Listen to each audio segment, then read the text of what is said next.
All right, I'm going to call the meeting to order at 4:02 p.m. Roll call, please. Trustee Wigan. Here. Trustee Soilu. Here. Trustee Murphy. Yes, here. Trustee Pearson. Here. Trustee Anderson. Trustee McElroy. Here. Trustee Crane. Here. Dr. Smith. Here. All right, do I have a motion to adopt the agenda? So moved. Second. Moved by Trustee Oisulu, excuse me, Ursulu, and seconded was Crane. All right, vote please. Trustee Wigan. Here, or yes. Trustee Soilu. Let's get it. Bob, we're going to start. We're all here. We're all here. Yes. Trustee Murphy. Yes. We're doing well tonight. Trustee Pearson. Yes. Trustee Anderson. Trustee McElroy. Yes. Trustee Crane. Yes. All right, 6-0, one absent. Community input on closed session items only. Do we have any? Seeing none, we will move to closed session now. The items are A, conference with legal counsel, workers' compensation. B, conference with legal counsel, workers' compensation. C, conference with real property negotiator. D, public employee discipline dismissal release. And E, conference with labor negotiator. We will return to open session at 6 p.m.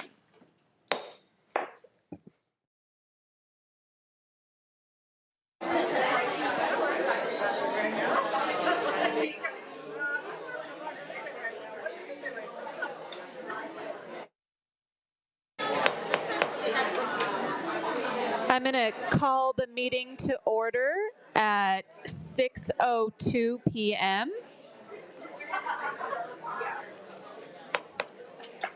All right.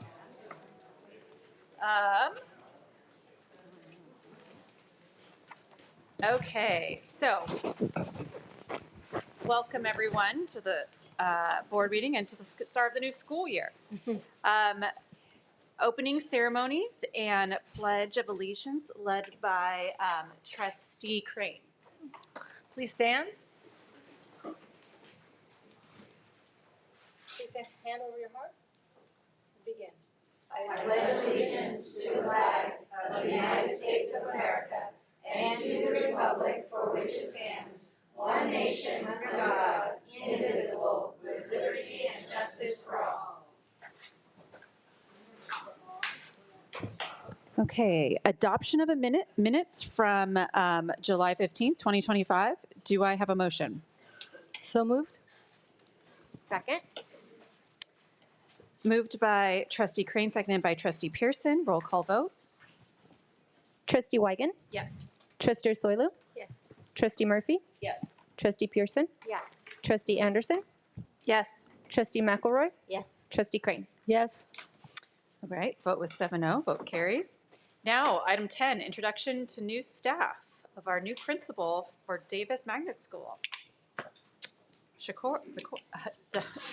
Assistant Superintendent Shields. Well, there. You passed it over to me.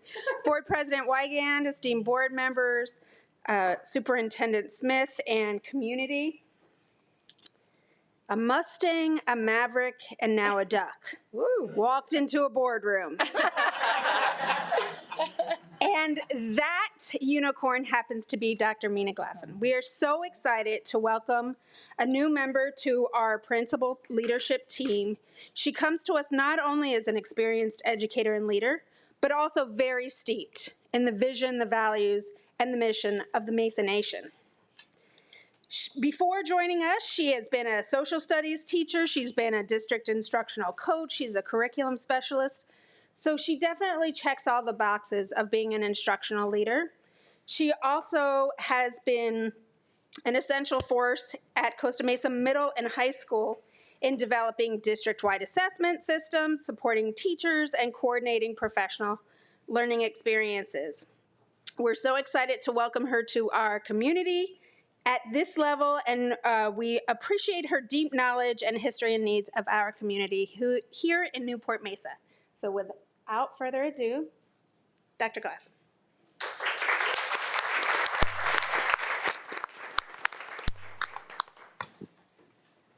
you so much, Sakura. Good evening, President Wygand, members of the board, Superintendent Smith, Executive Cabinet, and members of our school community. I am joined this evening by my husband, Eric, and my daughter, Isabel. I'm truly honored and grateful to serve as the new principal of Davis Magnet School. Over the past few weeks, I've had the wonderful opportunity to meet with our dedicated staff and engaged parents, and I've been inspired by the passion and commitment they bring to our school community. I look forward to building strong partnerships with our talented staff, the PTA, and the Davis Magnet School Educational Foundation as we work together to create a positive, enriching learning environment and one that fosters lifelong love for science, engineering, math, and technology. Coming from Costa Mesa Middle and High School, where I served as an assistant principal, I'm especially excited to support a continuum of learning, creating a pathway where students can grow, thrive, and soar.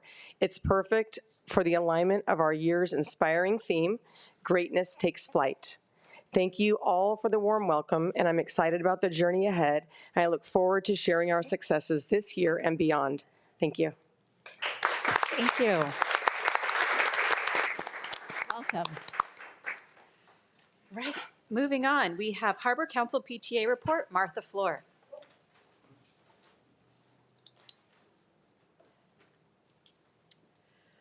Good evening, President Wygand, Vice President Ursulou, Clerk Murphy, Board, Dr. Smith, and community members and cabinet. My name is Martha Floor, and I'm the president of the Harbor Council PTA. Our 27 school units are off to a running start with Meet the Teacher, back to school events, luncheons, breakfast, membership drives, program development, and more. Membership is also off to a roaring start with over 1,715 members as of August 15th, before school started. That does not include the memberships of Corona Del Mar, Middle and High School, East Bluff, and Lincoln, because they do a different system of charting membership versus Totem. Two of our schools are over 200 already, Mariners Elementary School and Newport Harbor High School at 250. And California, Ensign, Davis, and Newport Coast have surpassed 100, and there are a few down behind that that are just within tweaking. So I am sure by next meeting, we will have well over all of those. Thank you, board members, Newport-Mesa personnel, and community members for renewing and or joining our local PTAs. I encourage all of you to join your local PTAs, and together we can achieve great things for our students, parents, and schools.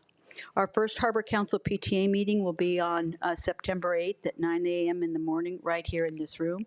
And we are looking forward to seeing and meeting our new HR and CBO.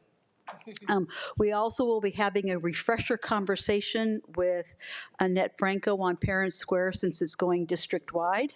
And we will also have Amber Schumacher to help us with Facilitron, the biggie, and knowing the ins and outs and the new systems of the 21-day cancellation or request system. We will be encouraging our members' units to participate in Ed 100 lessons, a free and self-paced online course that prepares members to make a difference in their schools and school district by understanding what's going on. We are also encouraging our units to participate in our advocacy trainings and forums so that we may advocate on behalf of our students, parents, families, and schools locally, statewide, and nationally. We look forward to partnering with our school board, our superintendent and cabinet, and staff to improve the lives and safeties of our students and families. A special thank you to our facilities and maintenance operation crews. Wow. Once again, you guys outdid yourselves. Everything looks beautiful, fresh, painted. The multi-purpose rooms that I've been in are fabulous. I'm also looking forward to the Barbara Van Holt Theater ribbon cutting on September 9th at Estancia High School, 6 years in the making. I leave you with this quote from Denise Whitmer, a recognized writer of parenting and family books and websites. She wrote the Everything Parent's Guide to Raising a Successful Child, all you need to know to encourage your child to excel at home and school. And I quote, "A new year means new beginnings, new adventures, new friendships, new challenges. The slate is clean and anything can happen. Thank you on behalf of our PTAs, schools, and communities. Let's make things happen best together. Thank you. All right, next up, CSEA President Amy Ching. Hi, good evening, President Wygant, trustees, Superintendent Smith, cabinet, and guests. I also want to mirror Martha's anything can happen with the new school year. So we also want to thank our dedicated staff through the summer to support the summer school programs, and also, as she pointed out, the amazing renovations that have been completed. It's really a significant undertaking, and from all accounts, we have been told it's been a great success. So I live near several of the schools, and I drive by, and I'm like, Jeff, is it going to be done? Because I'm not sure. And he's like, yes, it will be. And I was, okay. So everything looks great. Also, as we begin this school year, we want to highlight some things from last year regarding the classified think tank and the vital role that classified staff play in supporting student outcomes. Many, such as instructional assistants, work directly in classrooms and contribute meaningfully to the educational experience. Upon reviewing the agenda for tonight's meeting, I noticed several items related to professional development. Unfortunately, none of them appeared to include classified staff. At last month's meeting, I expressed my appreciation to the board for its leadership in launching the classified think tank. This initiative reflects an important step toward recognizing the contributions of classified staff.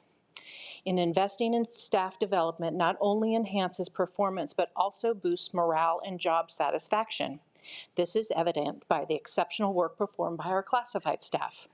We have had some conversations, and we hope to continue that with the new staff on board, but we're just making the point so that we can continue to move forward with your direction.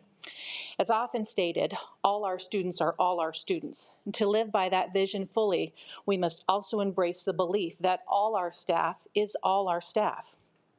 CSEA remains committed to expanding opportunities for professional growth, and we hope the board continues to support this endeavor. As always, we look forward to continuing to do the good work for students, staff, and the community. Thank you. Thank you. All right. Next, we have NMFT, Tamara Fairbanks.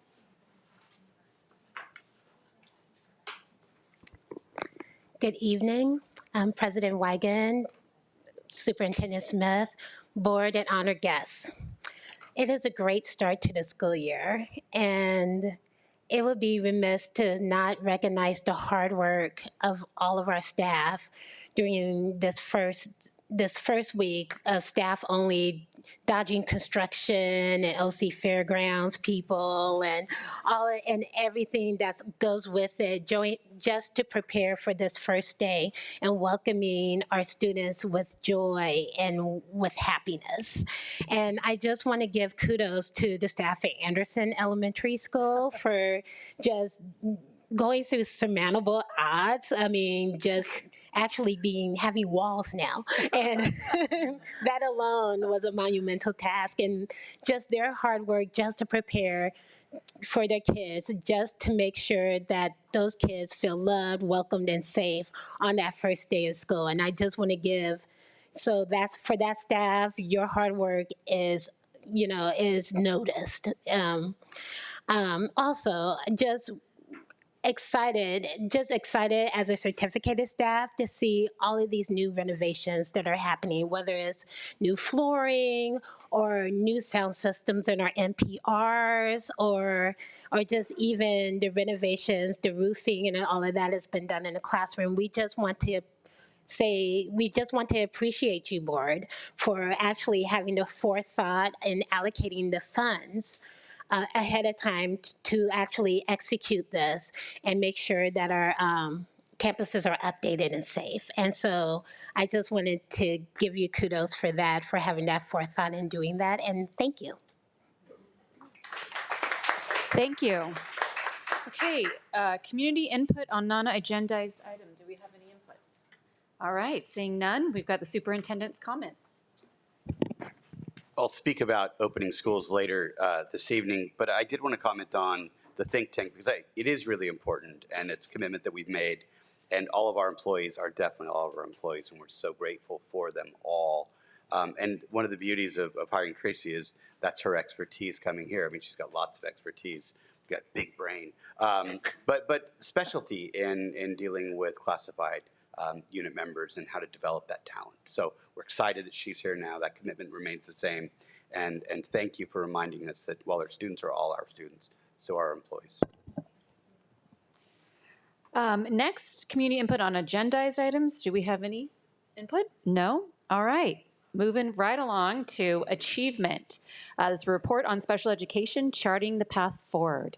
Assistant Superintendent Jocham. I can use all the time. Yes, it's all for you. Believe me. Let's see.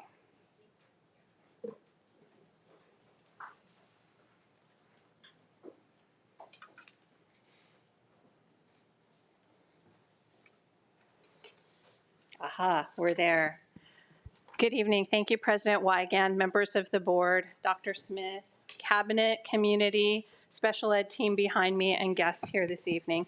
We're really excited to present some information this evening about special education, about the work that we've been doing, about some of our data, some of the gaps we've seen, and our plan to move forward in charting that path forward. You also, because special ed is the land of acronyms, you should also have a handout with you that goes for all of the acronyms that you'll see on the slides. I'll try and mention them at least the first time, what they are, but in case you have any questions or concerns, they're on the sheet there. So,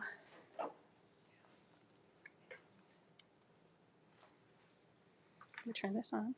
There we go. So in order for us to know if we're on the right path moving forward, we have to know what that end goal is for our students. And for us, one of the things we want to do is make sure that all of our students are prepared and that they're prepared to participate in higher education, have competitive employment, either do vocational training with independence, and really have some personal fulfillment in life. So that's really where we're looking for when we do all of our work is we know students are going to leave us and they're going to have a long life outside of Newport-Mesa Special Ed, and we want to make sure that we are doing the best we can for them. So how do we do this, and how do we know if we're on that path? One of the things we do is we really use our data to really know our students and to measure the effectiveness of the services and supports we're providing. The other thing we do, and you'll see throughout this presentation, is some of the work we've done on continuous improvement. And that's work that we've done with the California Collaborative for Educational Excellence, and we'll talk about that. Continuous or compliance improvement monitoring and differentiated assistance. And we'll talk a little bit about those a little bit later, but also getting input from our principals, our staff, and our parents into our work. So it's kind of important to know, who are we talking about? What kids are we really talking about? So our data as of Census Day 2024, which is October of 2024, shows that we had 2,475 students in special education in the district at that time. And you can kind of see the breakdown. There's more preschool, elementary, about 1,400, about 1,100 secondary. We have a little offshoot, which is called alternative settings. And at that time, there were 54 students who were in those alternative settings. What's important to know here is that we serve students beginning at age 3 all the way until 22. And in some instances, we also serve students from birth. We have a very small program that we have for infants who are hearing impaired. If it's a solely low incidence that they're found at birth that they have a hearing impairment, the district provides that service as well. So the other thing on here I think that's important is when you're looking at that alternative setting, you may recall that several years ago, Costa Mesa had Fairview Developmental Center. And once the state closed Fairview Developmental Center, the city of Costa Mesa has authorized and approved several group homes. And several of those group homes also serve students who have significant either cognitive, mental health, behavioral challenges. Because they're located within Costa Mesa, they become Newport-Mesa students, and we serve them. So there's a lot of turnover in those group homes, and many of those students end up in our alternative programs. And then one other number that's really not reflected in this data is our responsibility to students who attend private school. So we have about 165 students who attend private schools, and we are responsible to do the assessments, the IEP, offer them services if they choose to come back to the district. If they don't, we're responsible to send them annually notification about IEPs. Do you want assessment? And there's been some really big legal cases lately with private school students. So we've done a really nice job of making sure we're providing the services that we need to. So when we look at our students and we look at how our services are broken down, there's 13 eligibility categories across special education, and you can see them listed across the bottom. So the top 4 services, students of eligibility in Newport-Mesa, are specific learning disability, autism, other health impairment, and speech and language impairment. But we have students in all of the other categories as well. And we provide services to all those students. So we may provide curriculum in Braille. We may provide large print. We may provide an advanced audio support for students with hearing impairment. We provide alternative and augmentative communication for those students who need a different way to communicate in their life and to be able to access their education. The other piece with the eligibility categories is the eligibility doesn't tell you where the students go, what program they're in. Eligibility in special education does not drive the placement. The needs of the student drive the placement. So if you have an eligibility of X, it doesn't automatically mean you're going here and you're going to get these services. It's still all based on that individual student need. So how do we measure achievement in special ed when we're looking at our students? There's really 4 primary areas that we look at. One is how are students doing on their individual IEP goals. We look at that annually. That's the progress that they're making. The second one is how students are doing on our statewide tests. The third is really looking at that school dashboard, all that LCAP information, how they're doing there. And then the fourth area is called an annual performance report. That's a state special ed compliance tool that we are given to say, how do we measure up and where do we need to improve? This is the APR, the annual performance report, and it tells you in different areas where the district and our special ed students have met the target and where we have not. So an X means we have not, and a check mark means we have, and the dash line for number 11 means it's not something that the state is collecting data on at this time. So with our graduation rate for students with disabilities, we were less than 0.5% away from the target, but we know we need to do better for our kids to help them graduate. Number 3 is our statewide assessment. We'll talk about that in a little bit. 5 and 6, you'll see the words least restrictive environment. That's for school-age kids. Number 6 is least restrictive environment for preschool. We'll explain that in the next slide. 7 is how are our preschool students doing? What are their outcomes when they leave preschool? And then 13 and 14 is really a focus on our secondary students. And what are they doing? What are the transition for them to leave our schools? And how well are we doing with that? And those are areas we need to work on. So the concept of least restrictive environment is a local focus, it's a state focus, it's a national focus. And it's really because students who spend more time in general education have higher achievement. The more time you're in general ed, students with disabilities have higher achievement. They have better social skills and they have higher self-esteem. There is a push across the state to say more students need to spend more time in general education. So when we look at this graphic and you start on the left-hand side, the ideal is for students to be in general ed. We like to say all students are general ed students first. And so this would be students who qualify for special education, have a disability, but maybe the services that they need are just accommodations in the general ed classroom. Moving over, you see general education with support. That's when students are in general education and the services are pushed in to the classroom by special education. Sometimes students have speech within the classroom. Sometimes the mild, moderate services come into the classroom, but the location remains in the general ed classroom. The next one over is general education, but with pull-out support. Students are pulled out of general education and they go into a separate setting to get services. Now, what I will say on this one is we did a lot of work, and general ed really supported the work last year and going into this year of when we're looking at pull-out services that we have protected core time. So we are working to not pull students for special ed services during ELA and math, that they get that first best instruction. So they really have taken the point on that, and our principals have really worked with staff to make sure we've done that. The next area over is our self-contained classes. Now, these are classes that are of students with disabilities. And some of these students we call mainstream. They go back into general education for a portion of their day. And then obviously our most restrictive placements are our non-public schools, our residential centers, students who attend our county programs, and students who need to be on home instruction. And the reason they're considered the most restrictive is because there's no access to typical peers. Research says that access to typical peers is a game changer for our kids. So when we look at how we can increase, we have that APR data, we have that information, but then we also have taken information and input from a lot of different sources.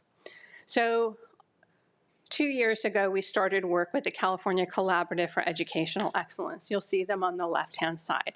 This was a proactive move. Dr. Smith said, hey, how would you like to come work with a district that's like doesn't need you but wants you? And they came out, they've met with a lot of different stakeholder groups.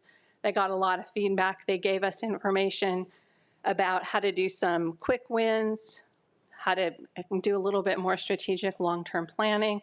And that's really what we used as our jumping off point for the work we did in 24-25. Now, I will say, as a little aside, as an outcome of the work with CSEA, that we do have a presentation that was selected for the California School Boards Association December conference, because it was a unique opportunity for a district to want to have help and say, come look at our stuff and we're going to show you everything and tell us how we can get better. So we're excited about that. The second one, the middle, is compliance improvement monitoring. That's based on all of that APR data I just shared with you. This is a required process. They say, you haven't met those targets, you need to work and you need to do something about it. And one of the things, this is really looking at, again, that LRE.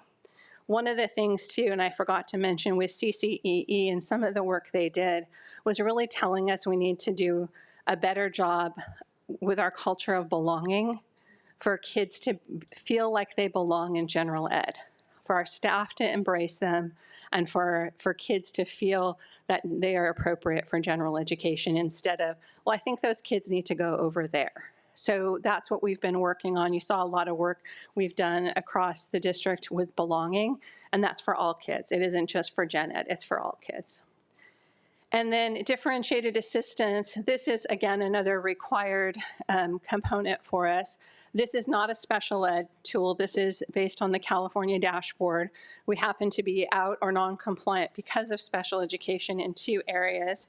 And one of those areas is college and career. So think back, the other one was post-secondary, right? How are secondary students doing?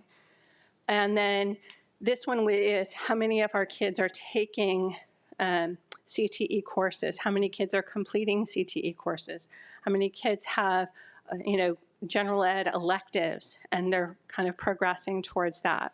The other piece of differentiated assistance is, again, looking at our test scores, and our students with disabilities scored in the very low range for math, and the low range for English language arts. Now, I will say as a little preview that our 24-25 test scores indicate that students with disabilities had an over 5% increase in ELA and an over 3% increase in math. Thank you for the applause. I appreciate that. So we're really proud of that work, and I'll show you where I think why that improved because of the work we've done partnering with general education, having our teachers do more, and having that rigor be higher expectations for kids. The other piece that we always want to get input from is our site principals. And we've had multiple opportunities over the past year. Thank you. Multiple opportunities over the past year to get input from them in principals meetings and in one-on-one meetings. See, when you go over 10 minutes, you need water. So principals were requesting, let's look at some IEP training. And so what we're going to do as we move forward into this year is not only administrative designee training, who can lead an IEP, but also the IEP training to say it's not just about the compliance, did you make sure you checked all the boxes, but helping principals and our staff look at quality. Is this appropriate? Could they be in general education more? Let's start pushing for that, moving towards LRE. They also said, we really would like you to start looking at what other placements you can have for preschoolers. Our preschoolers seem to go into self-contained programs, and when they get to elementary, the principals are like, oh no, they can be in general ed. So what can we do? So what we're doing this year with our elementary director of special ed, Kathleen Leary, all of kind of the ed division side of early learning, is looking at piloting how we can provide that support in the gen ed preschool programs for our students. They also just said, can we just look at opportunities to increase time in general education? So they get it. Principals are saying, we see what you're asking for. And so what we've done as we've started this school year is Dr. Sir and Gabe Del Real have spent a lot of time saying, how many kids are in this self-contained class? And let's build some space for them to mainstream and spend more time in general education without there being a huge impact on the general education program. Co-teaching, this is a secondary way of doing, looking at how you serve students. And this is a special education teacher and a general education teacher co-teaching a class together. And it's 2/3 of the students are general education students and 1/3 are students with IEPs. And because it's considered a general ed support with push-in, it moves you towards that least restrictive. So we did kick that off this past year, and we're continuing training this year. And then really looking, this is another secondary one, our basic skills classes. These are study skills classes at the secondary level. How appropriate are they? What are students doing in those classes? It takes away an elective. And so what we really want to do with our secondary director is to say, let's look at what other elective options there are.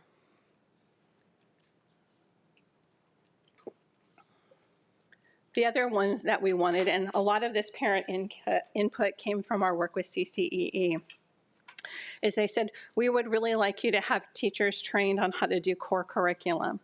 Right? So what we've done, we did some training last year as we talked about increasing the rigor, but this year, all of our certificated staff, teachers, are going to participate in site PDs and site PLT meetings. And that's really, they get to see what other folks are doing. How are you teaching this? And then maybe they have to modify it or accommodate it for their students, but they see that level of rigor and curriculum. The parents that were asking for support, increased access to support for all students.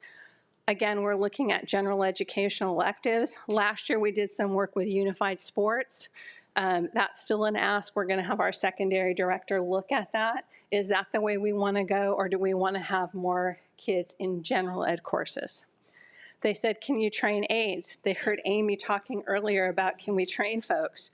And so last year, the board approved a training called Parabytes that we rolled out with our paraeducators, our instructional aides, and our behavioral assistants. And this year, with some of the common planning time, PLT time at elementary, it frees up some time in the afternoons or the mornings for us to work with our instructional aides and give them ongoing PD on a regular basis. And then finally, parents just said, can we increase inclusion? And so we said yes, and that's really kind of where we're looking at with co-teaching. So we did a lot of work starting last year. We took all of this information. We did a lot of training of special ed staff last year. We did IEP training on quality. We did legal training. We did twilight training. We paid people to come after work. We did training with our preschool teachers. We did a lot of behavioral training. We partnered with Ed Division to do some stuff on how can we handle students who have some more behavioral needs, and we did training with our aides. We started work on the alternative diploma pathway. We've talked about that a little bit. It's another road and an option for students to be able to graduate from Newport-Mesa with a diploma, going a little bit different pathway. We increased co-teaching. One of the other things we did is we took time and we said, we've got to clarify some roles and responsibilities in special ed. Who does what? How do you get a hold of them? And we really started that work with our special ed coordinators so that they're better able to support school site staff. Here's what we want you to do. Here's how we expect you to support staff. And that's been embraced by them. Student independence plans, we'll talk about that in a little bit, how we rolled that out. And then educational benefit. And that's really looking, special ed is a compliance-driven world, right? But if we land and we stop at compliance, we're not going to get the changes we want. So we've said we've got to start looking at quality and is there an educational benefit to all the different services and supports. And it all has kind of led to and started with increased collaboration with general ed. And we really started that last year, intentionality from cabinet to all of our directors, and then it kind of moves down. So we're happy with that. The other thing that we looked at when we were looking at where are some glitches in the system, where can we shore up, where can we improve, was in saying, we need to maybe reorganize how we look at our world in special education. And we moved from one director to two, one covering elementary and one covering secondary. And you saw throughout the presentation, there's some different and specific needs at secondary that we need to give a little attention to. So we are very thankful for the board for your support of this reorganization. I think it's going to reap great benefits, and it already has as we've started work together. So with that, I would like to call up that fabulous team of people that are going to present on some of the next steps. So we have Heather Cash, who is our Director of Elementary Special Education. You have Rob Nichols, who's our Director of Secondary Education, and Juliana Salva, who's our Director of Resolution and SELPA.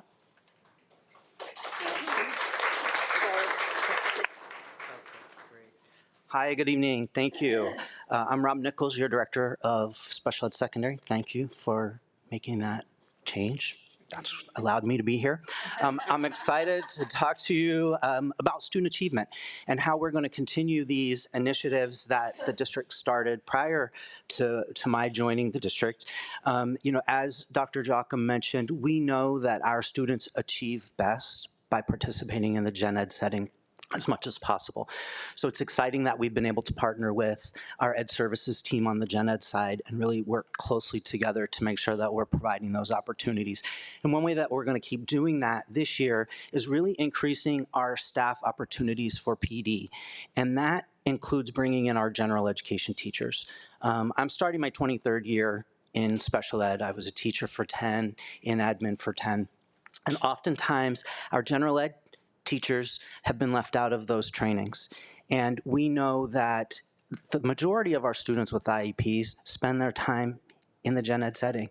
And we really need to bring our gen ed teachers in to help them understand the IEP, the process, IEP at a glance, and really how to make those accommodations. So we're really going to be focusing on professional development where our general ed teachers and our special ed teachers can work together to move toward that goal. We've already started this year with making sure that all of our special ed teachers in the different levels of programs, all the way to our extensive needs programs, that our teachers are participating in PLTs, whether it's with their group as a newly formed PLT, or whether they are participating in their general ed peer PLTs at their school site. It's very important that they are able to come together, look at that data so that we can all support our students. You saw a little bit about the organizational chart.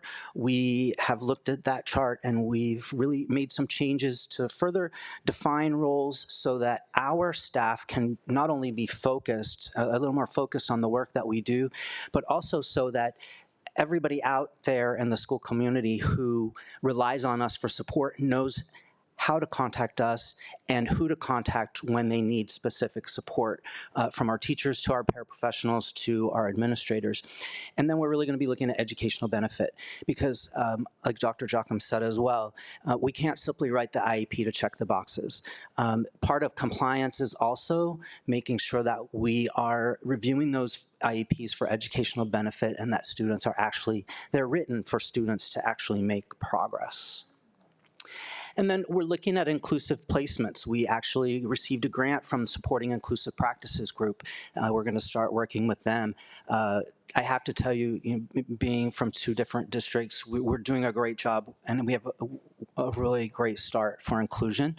But we can always do better, and we are really going to make sure that from elementary all the way to secondary, that we provide our students those inclusive opportunities. And then core curriculum, making sure that we're really focusing on the curriculum and that students who are working on the general curriculum are getting that curriculum, whether it's modified or accommodated, and then also making sure that our teachers are trained and have the support they need to make sure that it's being implemented, including our alternative curriculum as well. And then at the secondary level, really looking at co-teaching. I'm finalizing the co-teaching schedule for the year. We have Dr. Morawski coming in again with her team to help coach our co-teaching teams. We were able to increase some sections this year. Last year, we had 74 co-teaching sections at the high school level. This year we have 84. So we are slowly improving those or increasing those co-teaching numbers because the goal really is to reduce the SAI and create true co-teaching classrooms. General education electives, opening those up, making sure that all of our students with IEPs have access to the general education electives, because that area is one of the easiest areas that we can promote inclusion. And then at the secondary level, which really excited me when I came here to see the number of community colleges we have in the area, is really working to improve the access to CTE and post-secondary opportunities. And CTE, it doesn't start when students get to high school. It starts when they are in middle school, and we start exposing them to what's available to them in high school. And then if they choose a CTE path, making sure that they have support to finish that path and successfully. And then also with the post-secondary transition, I'm looking forward to really enhancing the partnerships we have with the local community colleges, but then also creating new ones for our students with special needs, and working with the families so that they know the process for getting students enrolled in college and the programs that are available to them.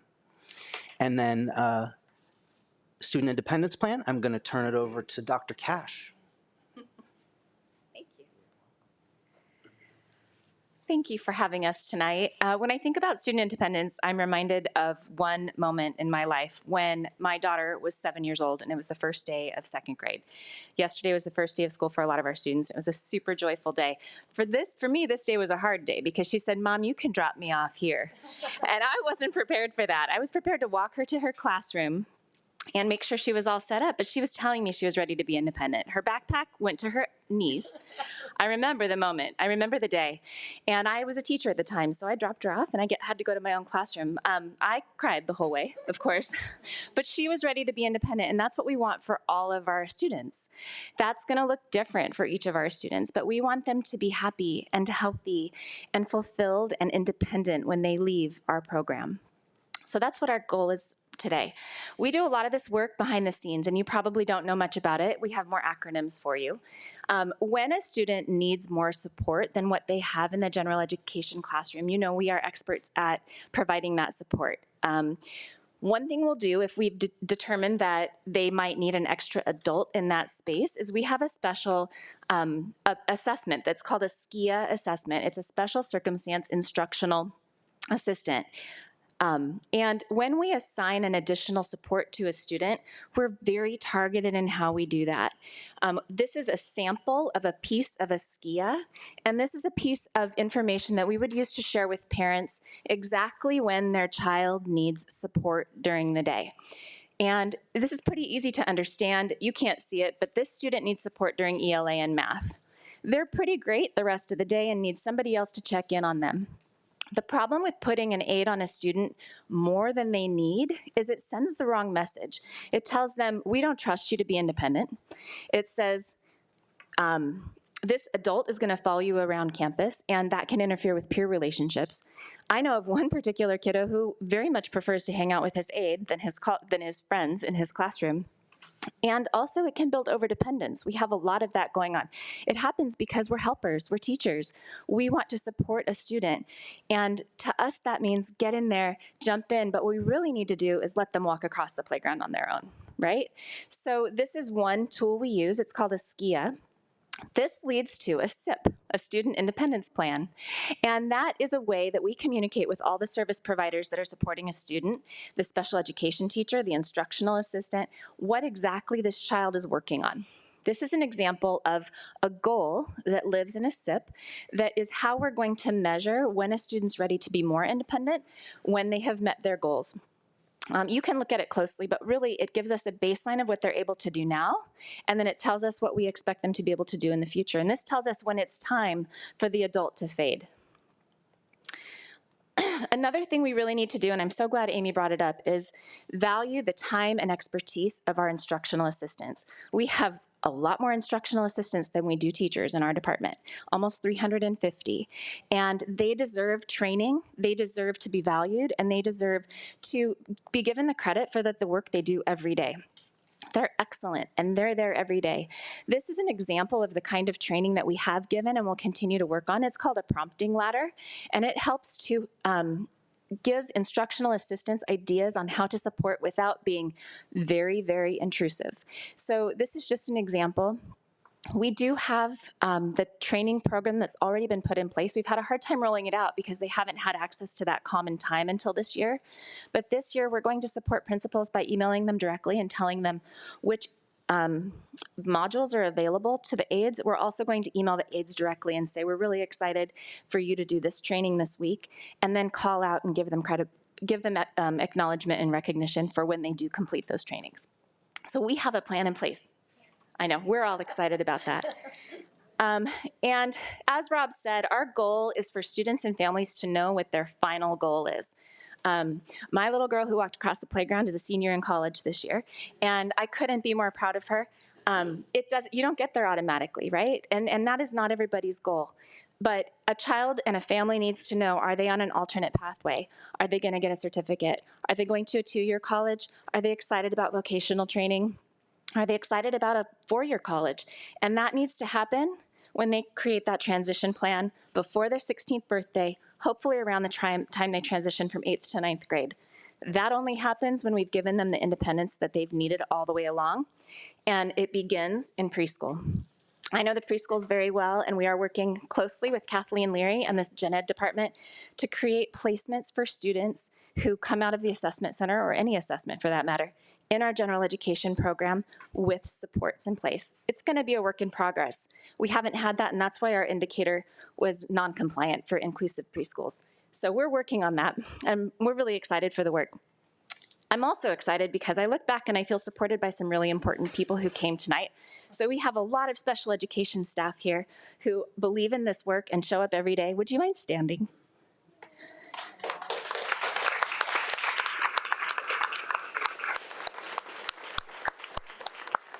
Thank you for being here. Your smiling faces made this a lot easier. All right, I'll introduce Juliana Salvao. This is the work we're doing, preparing all of our students for that post-secondary education and life where they are personally fulfilled and independent. Good evening, everybody. It's good to be back and good to be presenting to you today. All of the work that we do here with our special educators and all of our staff really does go hand in hand with our parents, and we want to make sure that we are including them along every step of the way. And part of my job as the SELPA director is really to connect with parents, get input from them, and we do that through our Community Advisory Committee. It's called CAC. It's in Ed Code, and we have bylaws with officers that are elected by the group. We have input meetings. I meet with the officers several times throughout the year, before meetings, after meetings, in order to get their feedback of what they're hearing out with their community, and then they also help us create and implement our local plan. I do want to recognize Trustee Murphy and Trustee Pearson. They have been actively engaged with our CAC meetings, and we appreciate that the last few years. Trustee Crane joined us a few years before that, so we appreciate your support. We also do parent education series through the CAC meetings, so this year we're increasing them to 4 times a year. We are transitioning them to the evening times, similar to DLAC meetings, where we will have them here at the district office, where we will also include childcare and really trying to focus on what they would like to hear about and learn about. It is open to all parents and staff, and again, the topics are directly selected by the parents of what they would like information on, and then we do our best to find the right presenters and really target that training to what they're asking for. We are also going to increase parent input opportunities. It will look different at elementary and secondary because there are different zones, number of schools, all of that, and so we're working through that through the district, as well as getting input from our CAC officers on how that will look this year. So we're really excited for that, and in making sure that our parents are engaged in every step of the process. So you can see, I know we threw a lot at you. I not really apologize. We're excited to share all of this stuff. I knew it was going to be long. I've warned everybody that it was going to be long, but we really wanted to share that information, kind of share where we're headed. We're excited. We think there's a bright future for all of our kids. Again, I'm super thankful that the staff is here, and we're here to answer any questions. So what do you got?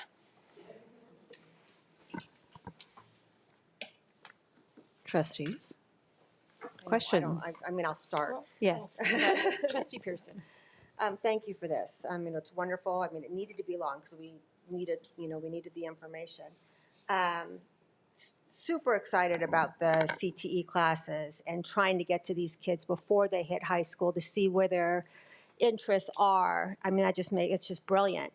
And then to push them towards those CTE classes at the high schools. But I know CDM doesn't have a lot of CTE classes. I mean, how are we going to, is there a way, if we find a kid at CDM middle school that's interested in cooking, is there a way to get them on that path?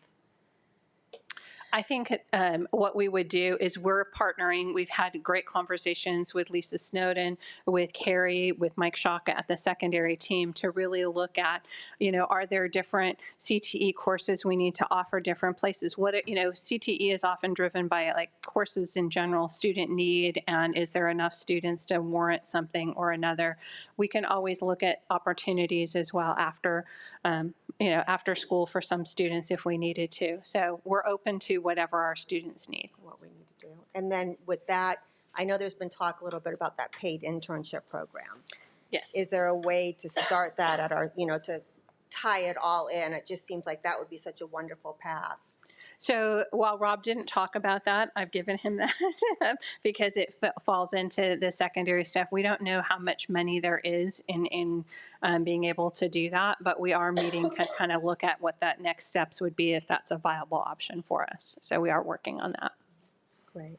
Okay, and the only other thing is, I guess, what makes me the saddest in all these pages is we need to build a culture of belonging for all students. And I think that that's when I talk to parents, that our job is to talk to the parents and make the parents happy. And I guess that's where I come across, the hardest part is they want their kids to be independent, yet they want them to belong. And I know it's hard to be independent when you've got all this extra help on top of you. So where's the path forward to get these kids feeling included, included in graduations, including in our orientations? I mean, I think ideally, in being a parent of a special ed student, that communication was so important. I mean, just communicating, just getting out there and communicating with the parents, or communicating with them, knowing that their kid has a plan at graduation, what's going to happen, because they're not like the other typical kids. They need to know where they're going to sit and what they're going to do. So I just think communication is so important. So I would just love to know the path on how we're going to get these kids feeling included, because I feel like that's where the parents and the kids are feeling sad or Not connected. Not connected. So we had a wonderful meeting earlier this summer with Dr. Torres, and we brought Rob in, and we brought in several parents to kind of talk about some of those issues and how do we ensure that kids are connected. So this year, when we started registration for all of our secondary programs, Rob reached out to each of those principals and each of those sites and said, how can we support? How can we help kids feel and families feel, right, that they know what they're doing? Sometimes it's scary enough to go to a new high school as a ninth grader and be like, I don't know where I'm going or what this looks like. It's even more challenging sometimes for students who have a disability or a special need. So we started that work already. We did several days. CDM was the high school this year that said, let's try it. Let's see what it looks like. We had staff at tables there. We brought in an aide to help the students figure out where they're, moving around. I think it's a lot of communication. So when we know there's the 8th grade dance coming up, it's the conversation of what does that mean for students who have disabilities at that school site? Do we need to staff an aide to be at the dance? Do we need to send something home to parents? So it's really being much more proactive. And I do believe that with the focus that Rob is able to do at secondary and the communication with those secondary coordinators, Rob, and general education principals, that we will get there. We're going to have some, blips along the way, but I think we're starting on that process of making sure we're thinking about proactively, how do we ensure all kids are included in activities? Are we still looking into the unified program? I mean, is that something that we're still? We are, Rob wanted to get his, get school started because he is new and learning all about it. But we have the contact information for Saddleback, and we'll be looking at how does that work? What did they do? And if that's the direction we want to continue to go in to make sure we're building those connections. Trustee Crane? Yes, wonderful presentation. Thank you all. I believe special eds, teachers, aides, et cetera, are angels in these students' lives. So thank you. And parents of special needs students, they're even super angels. So I was thinking, because Trustee Pearson and I have had a lot of conversations about inclusion, and at CDM, for example, I know my kids used to be part of a Best Buddy program. I'm not sure if that's still at CDM. I know kids used to be in Sparkle. That's part of the cheer at football games. There's definitely a lot of opportunity for inclusion for our special needs students. Another thing is, can we have a representative on ASB? Can one of a special needs student be part of the superintendent student advisory council? There's so many ways that we can enrich and include these students in our lives because they are our students. And so I think the sky's the limit. It's just a matter of us coming down and just thinking of the portrait of a blank and what would it look like. And I know that we can execute it as long as we've got the vision, because we certainly have the will and the want. And I think a first step was basically pairing up with CCEE, saying, hey, we don't need it, but we want it. So I know that we have the will and the capacity. And I, from what I'm hearing, it is an ambitious plan, but I think Newport-Mesa can do it because we are Newport-Mesa, and I personally believe in all of us, and it can be done. So co-teaching, growing, 74 to 84, excellent, let's keep it going. Increased engagement of parents, always a plus. And I know a lot of these parents that came to our 2 meetings ago and spoke from their heart and loved their delivery because it came from a action-minded, not pointing finger-minded lens, and that's awesome because that's good. They want to be part of the group. Increased PD for general ed teachers, absolutely. If we're going to mainstream kids and put them in general ed, these teachers need the support for sure and the tools. And increasing PD for instructional assistants, that's also 350 assistants. Yes, they need to be able to be given the tools as well in order to succeed. So I see this as a village, as a huge undertaking, but absolutely possible. And I do have one question. How are we doing can we finance and fund all this? Because I do know that special ed does not get the money needed from the federal government as far as allocation under IDEA. And I don't know what the state does for us as well. So can you answer that question? Well, you may recall I was here in May and in June, and we talked about the local plan and the annual service and annual budget plan. And at that time, the general fund in Newport-Mesa contributed about $74 million to support special education programming. Yes. So we're very mindful of that. We are trying to be very good stewards of the money that we have and not, we think we have the staff we need to do this work. Okay. Thank you. Thanks. Trustee McElroy? Yes, thank you. I have a question. I'm new. What is co-teaching? Does that mean there are 2 teachers in one classroom at the same time, one teaching one group of kids and one teaching the other group of kids? So there's 2 teachers. There's a general education teacher. There's a special education teacher. The ratio is 2/3 gen ed kids, 1/3 students with an IEP. And there's many different models of teaching built within that. There's sometimes they do station teaching where you do this part of the room or these kids move from station to station. Sometimes it's this is my day, this is my content, and the other teacher walks around and helps students as they are needed. Then the next period, the next block day, we switch and we do different things. So it's always 2 teachers. It isn't a teacher and an aide. It isn't I'm the aide in the classroom. They co-plan and they co-own all of the kids in those classrooms. So it isn't, well, those are your kids and these are my kids. These are our kids, and we have to figure out how we're going to work with them together. And how many kids are in the class? And is one teacher specialized in one area and the other teacher specialized in another area?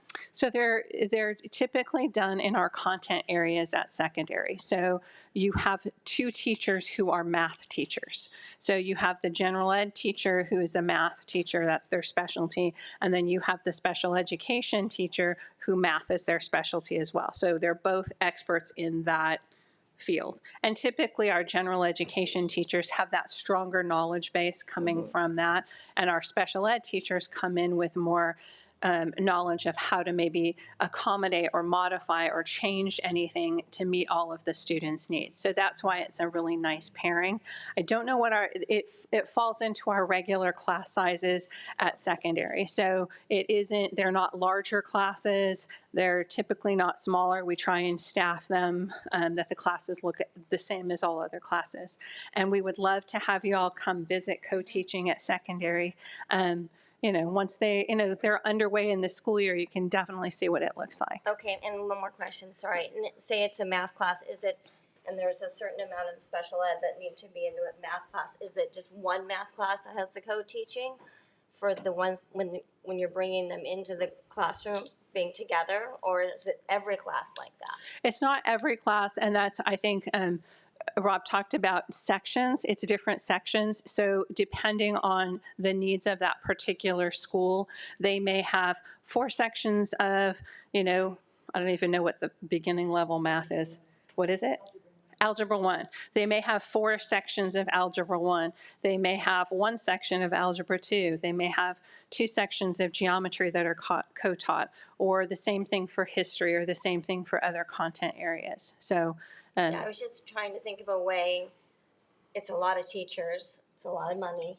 And I was just making sure that it was being the most efficient. It's a great idea, but the most efficient way it's being done.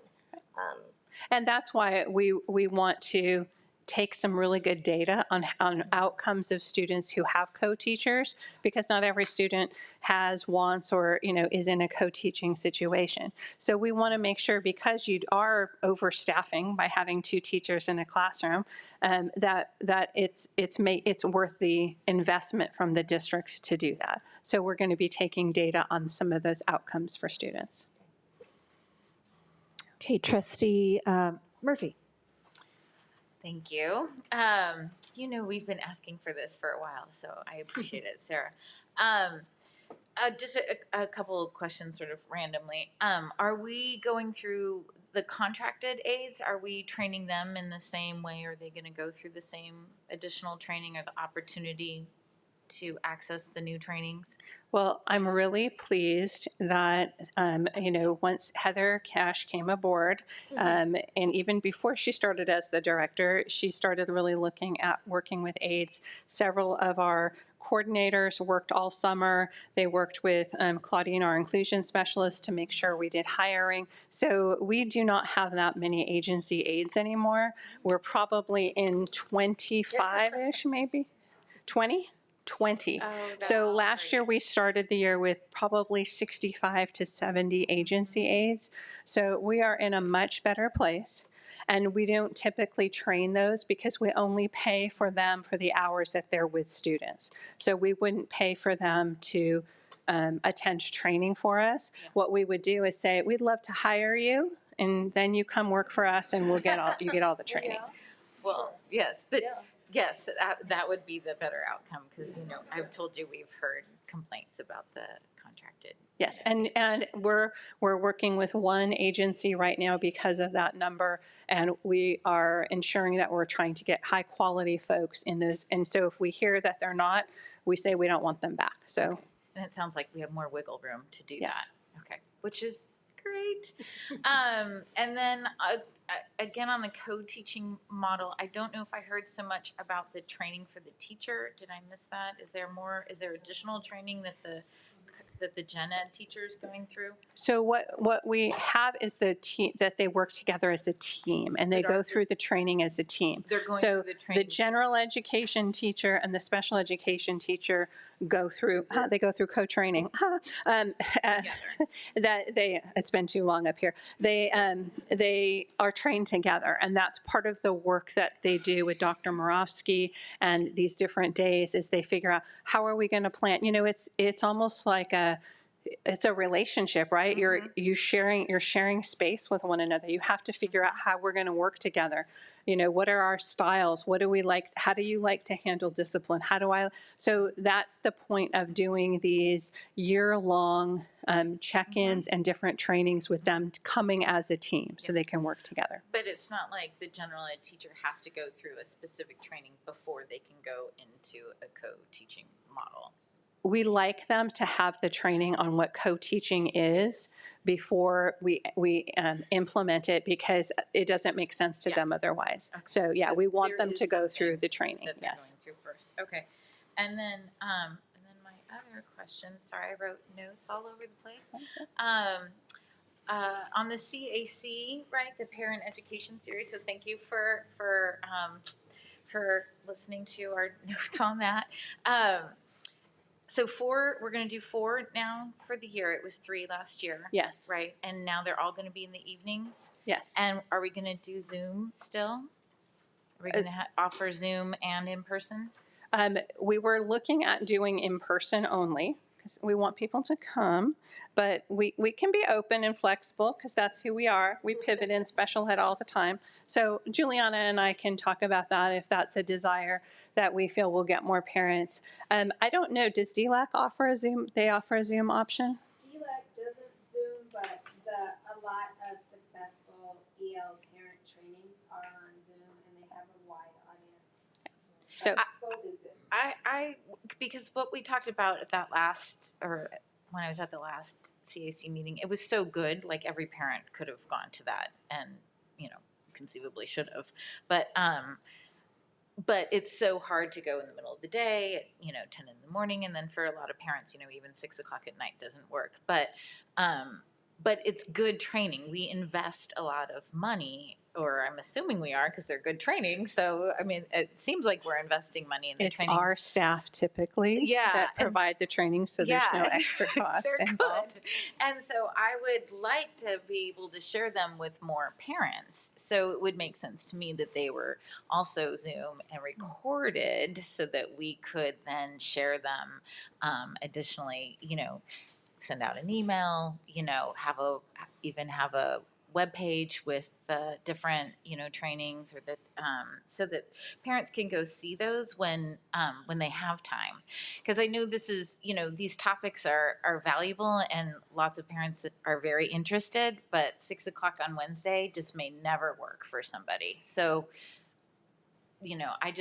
I feel like we have the resources. There's maybe some dollars in the $74 million to be able to record them and put them up on a website. So I would hope that we could do that. And I'm not afraid of pushback or criticism of our staff or the trainings, because I know that they're high quality. So I just don't, I wouldn't want us to not do it because of that. So Okay. Yes. I hope you do that. And we're doing them bilingual, right? Yes, Yes. there will be interpretation at the meetings. So then we can do a Zoom bilingual, right? Yes, okay, we could. That's great. Sorry. And then I think that was the last one. Sorry, I wrote a million notes. Oh, yeah, when Trustee Crane brought up sharing best practices, and I realized I should have asked about this before, but Best Buddies and Sparkle at CDM, I know it's not at Mesa. So are we looking at, sharing, some of those best practices across the different schools? I should have asked this 2 years ago, 3 years ago, just dawned on me. Thanks, Carol. Yeah, I think those are definitely conversations that are excellent to have now that we have kind of secondary to secondary conversations, because I don't know enough of the details about like how clubs are run, how do they get set up, like a Best Buddies, how does that work? Where it's Dr. Torres' expertise or Dr. Shaka's expertise working with us to say, this Sparkle group has been really, a fabulous opportunity for kids at CDM. Is it something that we could take and try and replicate at Mesa, or maybe they want something different, or at Estancia, and what does that look like? So we're open to any of those conversations. I think that we're probably a little late for this year, just because I think a lot of clubs have started, but I think we are open to having that to figure out how to best find opportunities for our students. So it's good. So what I'm hearing is we have the capacity now to really expand what's working, and, the best in some schools, move it to, expand it to the other schools that need it, and that kind of, Yes, with absolutely, more yep. capacity and additional staff and expertise. So, yeah.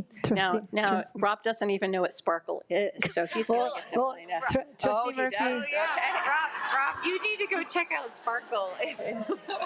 Trustee Murphy, I'm not sure if it's existing now, but when it's a couple of years ago. Yeah. But it does, it is possible, so I think we can build it. Yeah. Is what we're saying, Yeah, there has to always be, staff who are willing to kind of lead that club or that work. And so we can definitely put it out there and support them if they're like, this is how, we would love to do it if we had, somebody who's a co-cheer coach or something.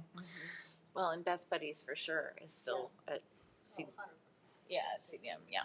So that would also be great. Yeah. Thank you. All right. Sarah. Trustee Anderson? Thank you. Just, I think expanding upon that, I think it would be awesome too to also share that by site with our assistant principals. We have, our assistant principals seem to change more than others, and I think they could fill in that role also with helping connect with clubs. I just wanted to say thank you to the special ed staff that's here. Thank you for taking this time, particularly this first week. I know you're probably so tired, and we just thank you so much for getting everything ready. So thank you for being here. I was wondering, the chart that shows the elementary versus secondary is awesome. I love to see that. I would love to see also it broken down by zone. I would love to see if for each level, one of the things that I hear from a lot of parents in my area, in Area 7, is they don't know a lot about the special ed process, particularly for secondary. If a student did not have something come up in elementary school or somehow pass through. So I would love some Can numbers you tell to me make what sure. you're referring to? Is it chart. just this one? Yeah. Okay, just the percentages? Okay. Yeah, just, I mean, by zone would be really helpful, I think, to see. I think one of my concerns is we might have some zones that we have more students in there, but that doesn't necessarily mean that other zones don't have the same students. They just haven't been diagnosed at the same levels. And parents often don't know. I also love the focus for preschool for least restrictive. I think that's huge and will really benefit for years to come. And I think too, kindergarten teachers are often ready to take as many kids with any levels and any experiences. So I would love us to continue doing that. I did also want to, the chart that follows that, so the third one that has the disability categories. Yes. The highest amount, that was 29%. It says specific learning disability, but it doesn't say what is encapsulated within that. Is that like, what are some of the specific learning disabilities that are like highest in that, within that? I don't know that it's broken down that way. I think once you're eligible as specific learning disabled, that's the eligibility. Now, we do have students that may be for, auditory processing plus this, but when you're at that, and maybe the multidisciplinary report explains all the steps to how you got that eligibility or why you're eligible, but I don't know how else we can break it up. I'll have to work with my team on that. Well, one thing I was thinking specifically, and then the second is autism, and then third is other health impairments, which is 20%. So we have 50%, half, that are kind of vague. That if it's a classroom teacher, right, that doesn't have that exposure and hasn't done that training, or a parent who just gets a letter that says other health impairment, they may not know what that means. They may not know what the next steps are. So I think just the specificity and then training specifically and communicating specifically, I think would be helpful for us to know too. If there's a higher amount at one school, then we need to do something, right? So I just would like more detailed information. All right. And please don't apologize, because we've been wanting this information for a long time. So we're so glad that you're here and everyone is here. Thank you. Invite me anytime. All right, Trustee Ursulou? Yeah, ditto to everyone. Thank you so much for doing this. A really naive question. The disability categories by percentage, how do you get in this chart? Is that everyone with an IEP?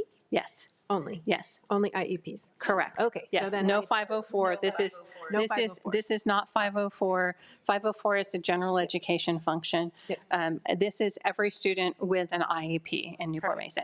And again, this was kind of our disability. It changes all the time, right? So it just gives you that ballpark of kind of where those eligibilities lie.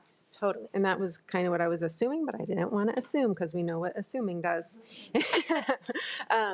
Okay, so then my question is, so I don't even know if it's a question for you then, but it's something that I'm sure a lot of parents out there also question. So 11% of kids have ADD. So ADD is not necessarily reflected in this because a lot of them are on 504s. So any kid floating around with ADD and a 504 and not an IEP isn't factored into kind of like this discussion, right? Correct. We do have students who have ADD or ADHD. It does qualify as other health impairment, depending on the level of services and supports. And, 504 is the other hat I wear. So from health services, we oversee all 504s. So we're happy to look at giving you some data on some of that as well. No, it's not really data that I would want. It was just thinking about these parent education series, thinking about, like, I love that you all are expanding the training for the gen ed teachers, but that even though ADD isn't a big factor in this, if ADD can be incorporated into those trainings for teachers, and especially my soapbox is about the difference between girls and boys, ADD, how that manifests, because it's completely different. And I know personally my daughter went the first 3 years in this system pretty miserable, because it was just like, no, she gets A's, she's fine. No, not fine. So that was a very tricky conversations, and to get the assessment, to get all that stuff was really difficult in the elementary part. And that really leads to the inclusivity and belonging, because some of these kids, they don't feel like they belong, and they don't. And then the teachers really aren't kind of trained well enough to understand that, like, oh, that high-performing girl also can have these other things going on that just don't manifest the way boys' ADHD does. And it just goes so under the radar for a very longer than it needs to for girls, I think. So if there's a way that these trainings for the teachers, but also the parents, just general parents, like, oh, the girl at the birthday party having a meltdown at your daughter's birthday party. Oh, there's like an actual reason, but the parents are very unbelonging and uninclusive as well. So trying to find ways to get that into the education tracks. And We don't want to be exclusive in special ed, or we wouldn't practice what we preach, which is, if there's a way for us to expand kind of our parent footprint or our staff footprint, we definitely want to do that. One of the things we're doing with these PLT times that we have, there's certain required trainings that people have, and then we have added to that is some different optional trainings for folks this year with principals. So if, when we can definitely add anything about ADHD to that level of training, because that does encompass kids across special ed and gen ed, and it may be that a teacher says, I need that, or a principal says, my third grade team really needs that because they got some kids that, we think they would benefit from that. So that's definitely an option for all of us as we look at it. Thank you. Trustee Crane? Yeah, I had a question. I'm not as SPED expert, but how with English learners you reclassify, you can reclassify. Is there such a thing in the SPED world where someone actually outgrows their special need, whatever? Well, we do have kids who are no longer eligible. And Okay. So sometimes it's based on that the interventions we've done, early interventions or support services, have met the needs, and they no longer meet the eligibility to qualify for that. So yes, we do have that. As we reassess kids, every 3 years, we are definitely looking if there's continued eligibility. Okay, so then they're off of the IEP. They may end up on a 504 and gen ed sort of thing. Is that the path? Or Well, we don't like to try and say that 504 is it's like a less than or a different thing from an IEP. We consider them separate processes and separate issues. But we do have students who they don't qualify for special ed, and we do a 504 assessment, but it isn't a default or a consolation prize if you don't meet the eligibility. So we look at them both separately because they have different criteria for eligibility. Okay. Thank you. But you will be an expert yet. Okay, working on it. And I'll have final questions. Well, thank you for this. It's obviously super informative. I think you've been up here for an hour, so I appreciate your longevity. But this has been really informative, and thank you for answering our questions. I noticed that this past year, and I think including this year, you've rebalanced our SAI teachers' assignments or caseloads. And how has that gone? I know that there was initially maybe some pushback, but I was wondering after, we've done this for a couple months, how that's going. Well, as we start the school year, we always want to know who actually shows up, what those caseloads look like, what their what their assignments look like. I know we have in the audience tonight several of our mild mod TOSAs, our dyslexia support team that work with our elementary mild mod teachers, SAI teachers, on their caseload and work, how to incorporate to make sure that kids are getting all the services they need. Because that was our commitment overall. No student is going to lose any IEP time. Whatever they have, we're going to continue to implement. So as teachers are just coming back, kids are coming in, we're looking at all of that right now. We have done some work over the summer where we knew the numbers were going to look a little bit different, and we have augmented staff at a couple of our sites where we thought maybe we'll be able to reduce half a 0.5, not half a teacher, but 0.5.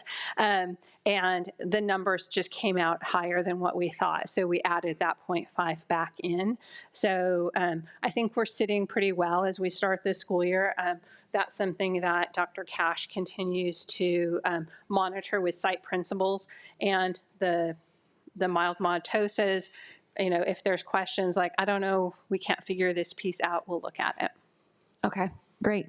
And in this piece of about inclusion, I think, what is there, the kids get used to general education kids, GE kids, they get used to the type of kids that are at their little elementary school when they're elementary, whatever, type of programs that they have at their elementary school. But as they go off to middle school, all these other elementary schools come together and they have different types of students with just different types of programs all coming together.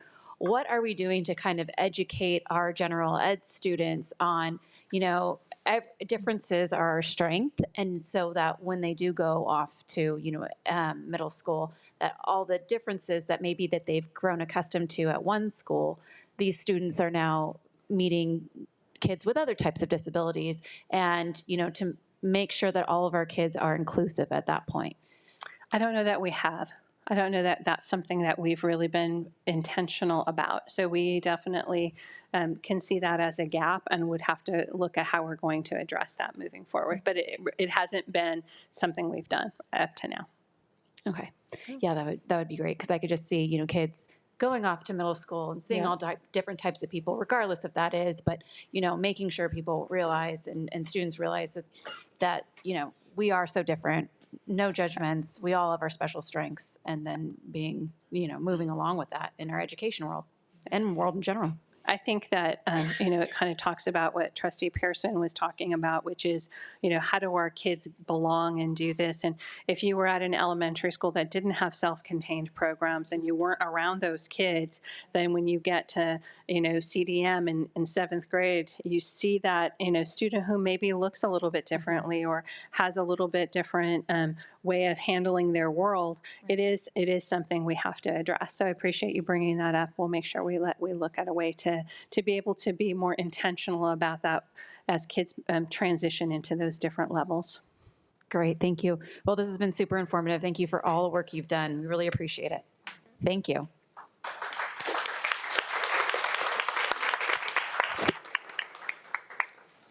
All right, so next up, informational items, Personnel Commission, Board of Education's appointee process. Assistant Sup. Nib.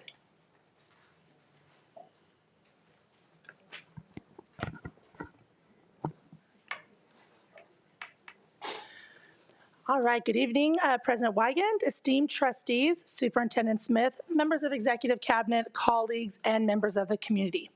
My name is Tracy Nib, Assistant Superintendent of Human Resources, and I am joined this evening by Kristen Clark, Administrative Director 1 of the Classified. I'm working with the Personnel Commission. So tonight we would like to provide a brief overview of the Personnel Commission, including its purpose and the statutory process for the board's appointment. This background will help frame the direction available to the board for this upcoming appointment cycle. So the Personnel Commission is an independent body established under the California Education Code for merit system districts, which we are. Its role is to ensure fair and equitable employment practices for classified employees, including recruitment, examinations, and classification. The commission consists of 3 members called commissioners. 1 is appointed by the Board of Education, one appointed by the classified employee union, and a third appointed jointly by those two commissioners. The current board-appointed commissioner's term is set to expire on December 1st. California Education Code sections outline the board's responsibilities in making an appointment. Specifically, the board must publicly announce its intended appointee at a regular meeting no later than September 30th. After 30 days and within 45 days of the announcement, the board holds a public hearing to allow for community input and to take formal action on the appointment. Currently, the regularly scheduled September and October board meetings would meet those requirements. Tonight, to align with the statutory timelines, the board may give direction to post an online announcement of the vacancy, or the board may give direction to not run an online recruitment and bring forward the incumbent's name for consideration in September. If the board prefers to run an online recruitment, a recommended recruitment posting window would be approximately August 25th through September 5th in order to comply with the statutory timelines.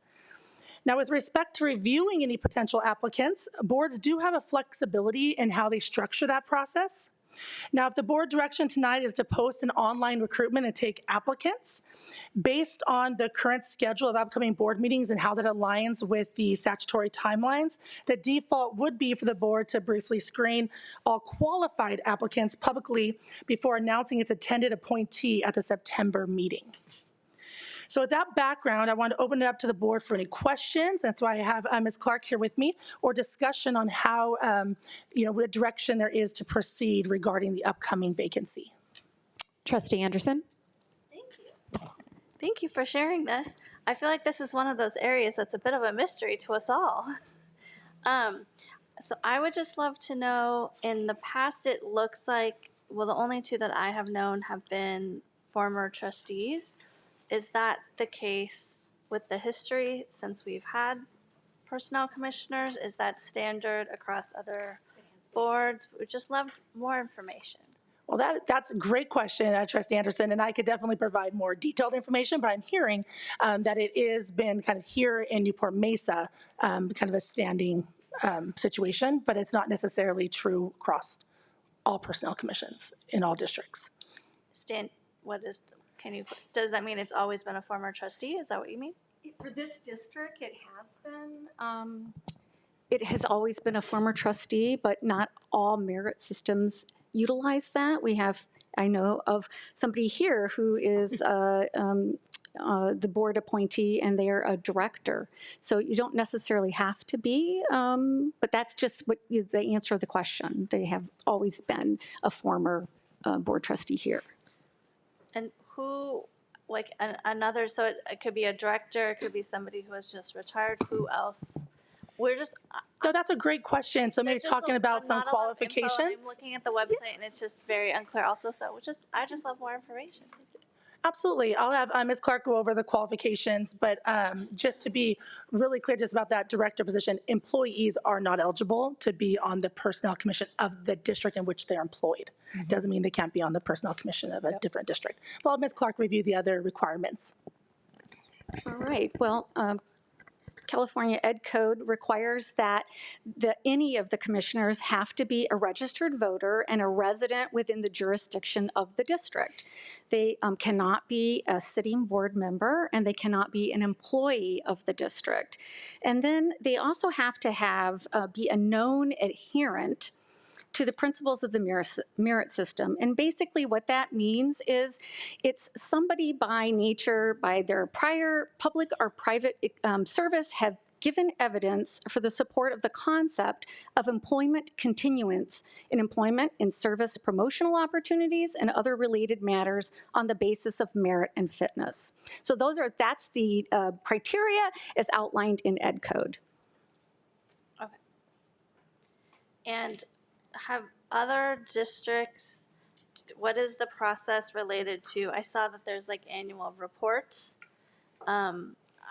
It doesn't look like there have been any updates to the website since 2018.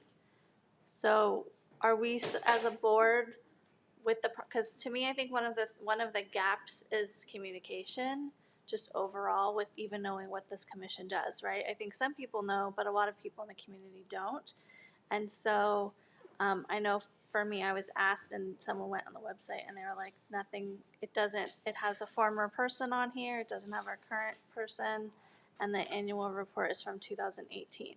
So what is a standard, like, communication beyond this that I think we need to update? What is a usual communication kind of process? Where, are there any districts that when there's a personnel commission meeting, sends, particularly the board appointee would send like a 1-paragraph update, or here's a link to the meeting we just had? What happens in other districts?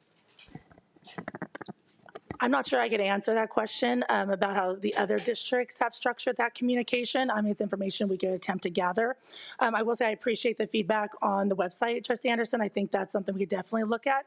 As far as the annual reporting requirements, do you want to speak to that? Well, I will just say that we're considered a public entity as well, so we have to post our meetings and everything has to be posted, kind of similar to the requirements for the board. I'm not sure how the board appointee communicates with the board about what's happening. I do know that there was a report that she sent in recently, but I'm not sure how the board appointee communicates with the board. Okay. Yeah, I think overall, it could be helpful for more communication. This isn't a criticism of our current at all. I think what I was hoping to get more information about just like what personnel commissions do in similar districts to ours, and it's not all that clear to me, particularly just from looking at our website. So what would be a next step process to making it more clear? The next step process of making it more clear.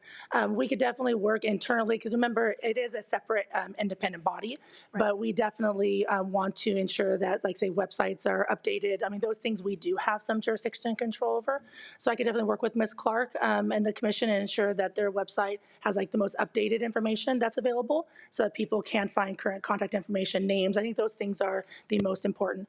When it comes to the board's appointee, part of I think the beauty sometimes of education code, putting the terms every 3 years, is that you do get that opportunity, right, to explore who that appointee is. And within that process, there could absolutely be communication about what some of those basic expectations are or wants from the board. Okay. Yeah, I think it's an opportunity for us to improve communication, I think, with the community overall. I think if some of us don't know, and a parent who's very involved doesn't know, we like that there's a communication gap on our side that I think we need to work on. So I think the person who reached out to me also, works in another district and had some suggestions and ideas. And so I want to make sure that we are providing as much clarity. Like they were like, there's an application every single time that it comes up for their district, and we don't have that. And I didn't know if that was standard, if that was normal, no idea. So thank you for clarifying a bit of that.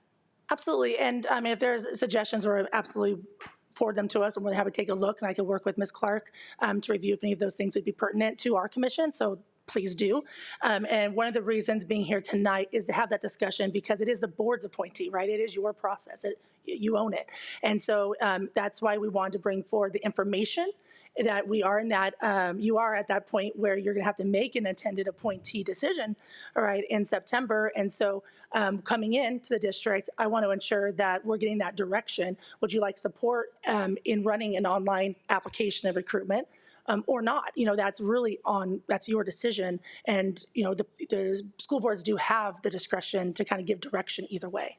Well, I think one of my concerns too is the former person that was running it. I don't know if we ever asked him, like, do you want it? Like, there was no kind of communication process. And so that's the thing too, is I think particularly if it's somebody who's already been on our board and has already served for quite some time, do they want to keep doing this? What is the process for asking? And that I think would inform if we put out an application.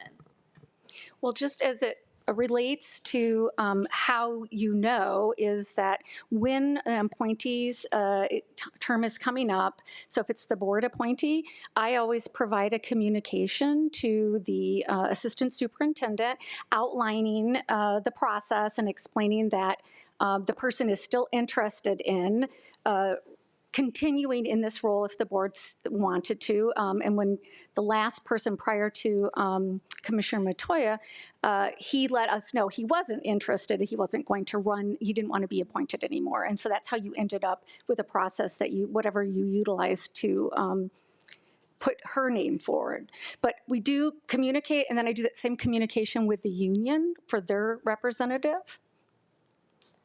Okay. Yeah, thank you. It's just something that I think for me it's really interesting. I have a lot of people asking questions about our job postings. So there's a lot of pieces to it that I think, the roles on here haven't been updated since 2014. So there's just a lot of questions that I personally have. So thank you for starting that conversation. Trustee Crane? Thank you for being here and explaining the process. I do remember appointee Metoyer coming to a couple of meetings and making reports on the Personnel Commission.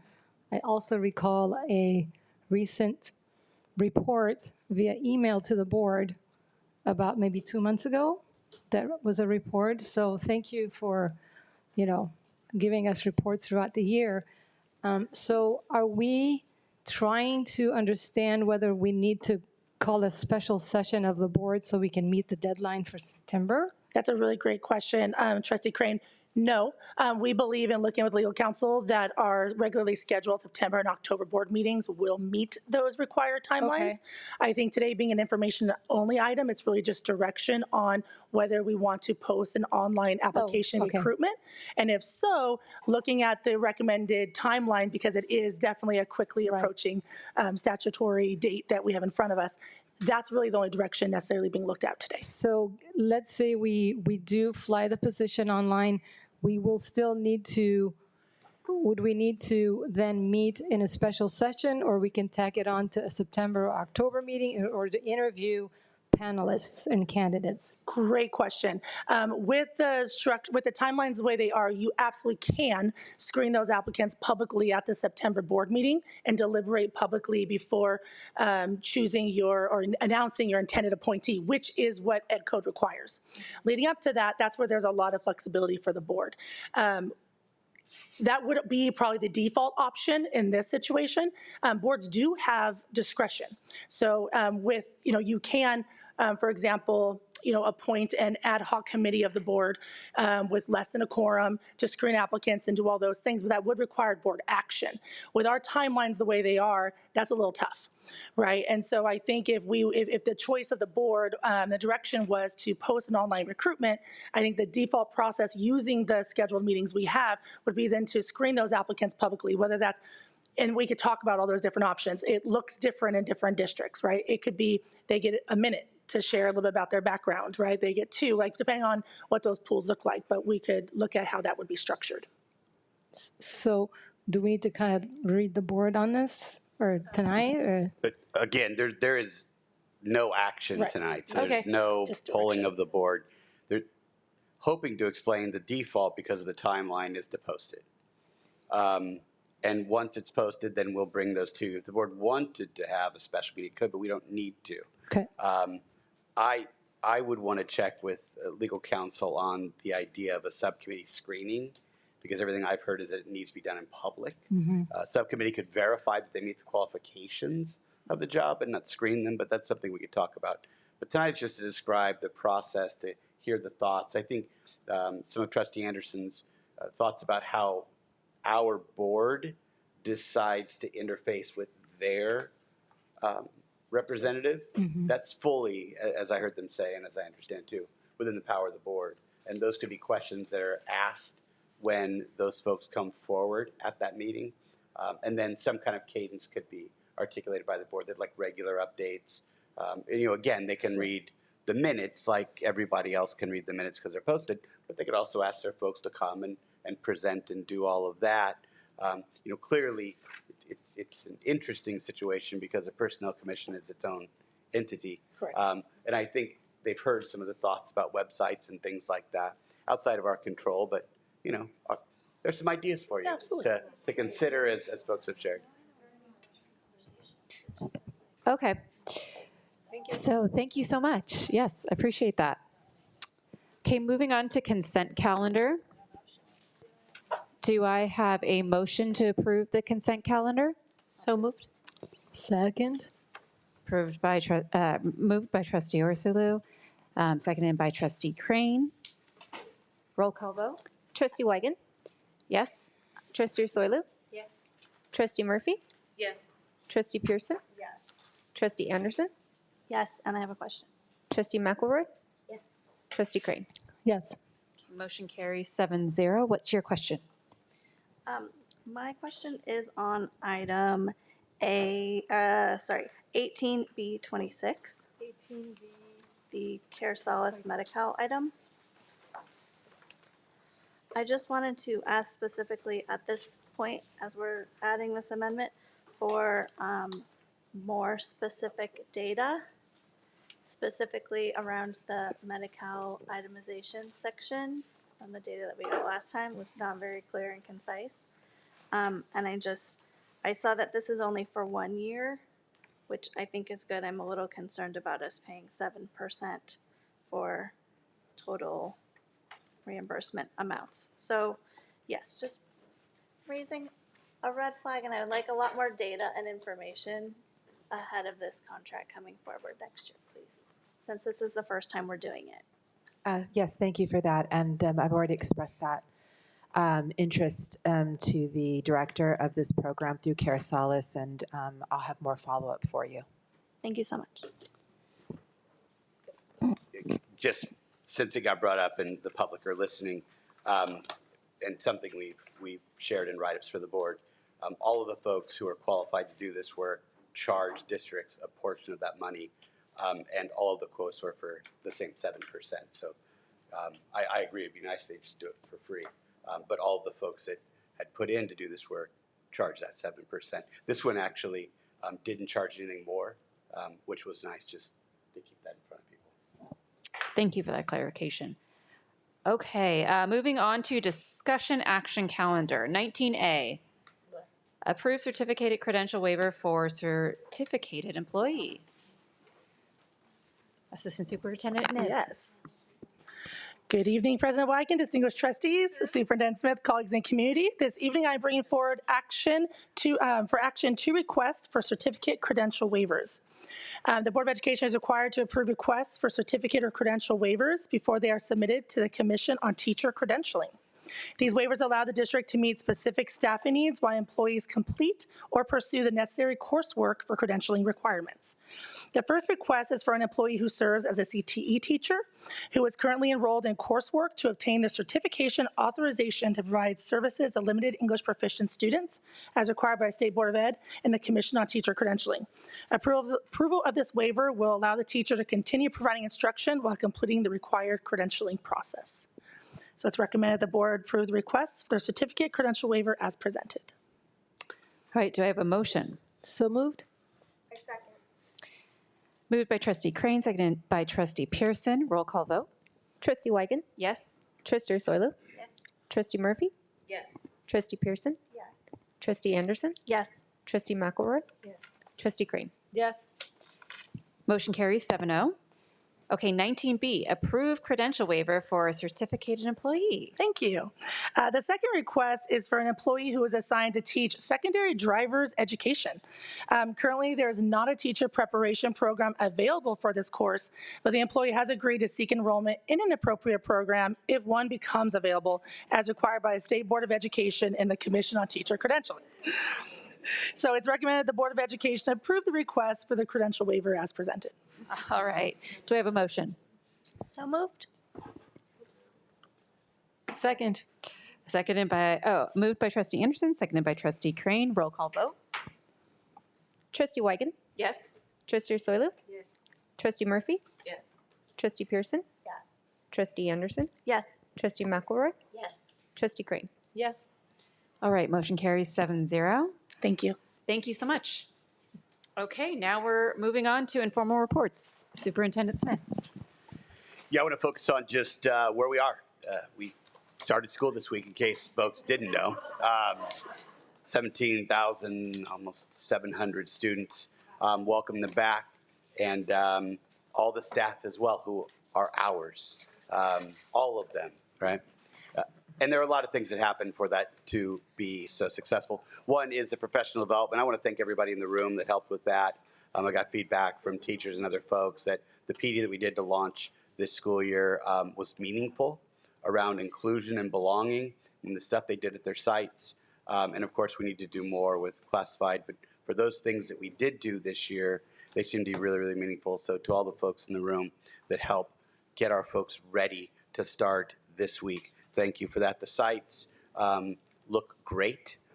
There was $90 million worth of work done on our school sites to make sure that they were safe learning environments appropriate for our students and our professional staff. From roofs, like you heard, to doors with locks, to cameras, to NPRs with fans. And while we still have some work to do there, we'll have NPRs where folks can actually hear the presentations. Won't that be marvelous for those of us who have been in rooms where we're like, they look cute, but I'm not really sure how they sound. Now they will look cute and we'll hear them, and it will be more bearable in those warm days, and they will look good. But more than that, the grass and where we didn't or weren't able to bring it back with overwatering, we looked at hydro seeding and sod because we couldn't wait for there to be green grass for our students. And so the team really worked hard. We apologize for the orange barriers called snow barriers. There's no snow around, but if you've been to a ski resort and you've seen a race, you know why they're called snow barriers. Please don't run into them like they're intended. But it's there because this board is committed to making sure that the grass is green. Again, and when it couldn't, we did more. And we're going to protect that investment for a little while and then let students play. The playgrounds, I have to thank our board again. I mean, they made these investments in safety, security, and appropriate work environments and learning environments, but they also prioritized shade years ago. And we have planted trees, but we've also put shade structures over these amazing playgrounds. Crazy. They are amazing, and they're shaded, and that's because of their advocacy for needing that in this beautiful place that we live. So for all the staff that work diligently, I talked to Lance, and he's just one of many that didn't sleep at all last year because they worked all night, Sunday night, getting ready for school. Lance slept Sunday night. Wow. Okay? Yeah. And others, right? Awesome was pulling wires last year at all hours of the night, and Ada, and the list goes on, and John delivering things and picking things up. When there was trash, they went and they picked it up. When there were materials they didn't need, Sunday they were picking them up. So that when kids got there, there wasn't junk, right? There were school sites with new playgrounds and patched roofs and new paint in many instances and grass protected by snow barriers.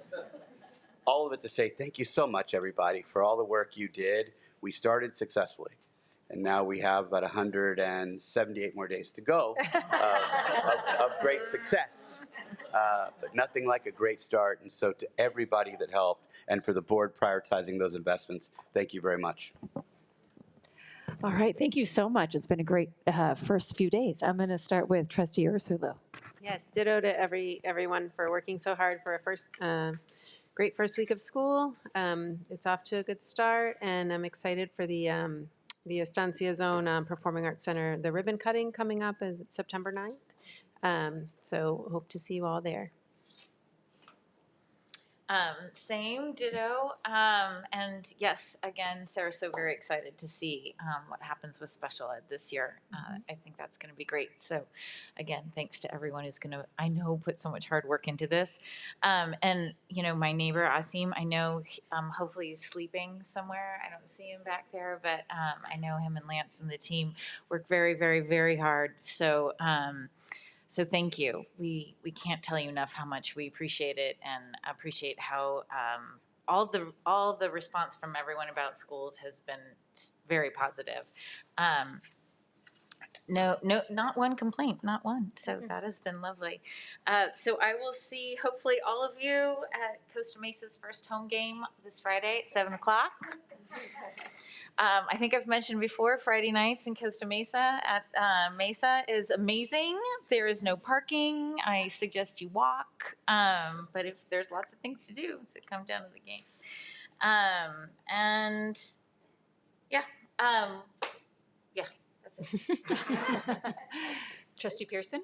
Ditto to everything everyone said. Welcome back to our students, our kids, our parents. Not only was facilities just such an amazing job, but our leadership, I can't tell you how wonderful and how proactive they have been. It's so nice to walk onto a campus before school starts and meet happy teachers, happy principals, happy parents, because our leadership was proactively. I mean, we added more classrooms. Our class sizes are low. I can't thank you enough. Everyone is so happy. Again, smiles all over. A big thank you again for Anderson and how amazing that campus is. It's now safe. Our classrooms are quiet. Our kids are going to thrive. So thank you. Yes, it was exciting this year to have proactive and positive comments around Ensign and the entering and exiting, which was good to hear. I feel like that's been a few. Yeah. No, this is the first year I heard positive things. I feel like we've nailed it finally, and I'm just so thankful. And I also wanted to thank Shelly, I don't know if she's here, but thank you to our transportation department for the extra attention around buses and the process for signing up for buses this year, making it slightly easier. And I just really appreciate the attention to detail, and it sounds like our buses have been extra full this year for the first time, and so thank you for that work. And I just wanted to also thank the community at large for all the work this summer. We've had so many people from different nonprofits and churches and organizations caring for some of our families who are impacted by immigration in our city. And so I just thank you for all the people that helped deliver food boxes and provide support and resources.